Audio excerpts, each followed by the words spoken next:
Hi, this is Mike Larson for Money and Markets TV. Steroids have put a cloud over several sports in recent years: baseball, football, even cycling. But as football great Lyle Alzado said before he died of brain cancer, the end result of steroid use is never worth its supposed benefits. So what's the point? Why try to get an unfair edge if it just ends up killing you in the end? The reason I ask that question is because Washington is doing the same thing to the U.S. economy, pumping it full of easy money for the better part of 2 years now. But it hasn't worked. And despite that failure, the addicts on Wall Street are once again jonesing for another hit. So let's look back at how this juicing all started. In March of 2009, the government put the banks through bogus stress tests. That spiked the value of bank and real estate stocks, allowing companies to sell equity and buy themselves some time. The juicing of the economy continued with the first round of quantitative easing, worth $1.25 trillion, then the $600 billion QE2 boondoggle, followed by payroll tax cuts, the HAMP mortgage modification effort, a nearly $900 billion economic stimulus bill, and more. We were all told these efforts would drive down unemployment substantially and prevent a double-dip recession in housing. We were told that they would plug the massive balance sheet holes in the banking system once and for all. We were told there would be virtually no side effects. And finally, we were told months ago that the economy had entered a self-sustaining, healthy recovery.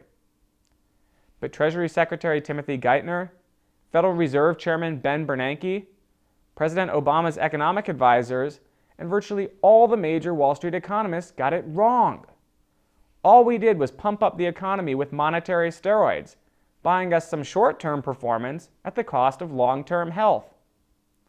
We're now $14.3 trillion in debt, and Geithner is raiding every government account that he can to keep us under the debt ceiling.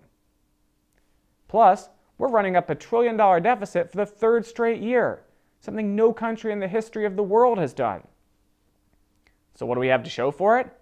A confirmed double dip in housing, a rising cost of living, a renewed threat to the job market with unemployed Americans taking a record-long amount of time to find work, and to top it all off, a fresh rollover in financial stocks, with companies like Bank of America giving up every penny of gains they've made in the last 2 years.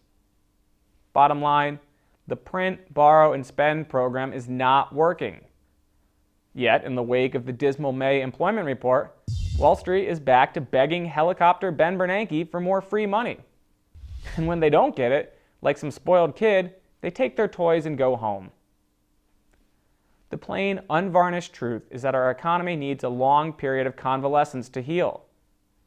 We need to work off the massive excesses built up during the tech stock and real estate bubbles. All the steroids in the world won't do the trick. Fortunately, you can take steps to protect yourself. You can avoid losing money if stocks and the economy sink. In fact, you can turn lemons into lemonade and rack up profits from fading sectors like real estate, banking, consumer durables, and more. And I'm helping subscribers in my new Safe Money's Crisis Trader service do just that. Your other option is to sit by and do nothing while Washington and Wall Street sink further into the debt, deficit, and downturn abyss. I trust that sounds as unattractive to you as it does to me. For Money and Markets, I'm Mike Larson. Thanks for watching.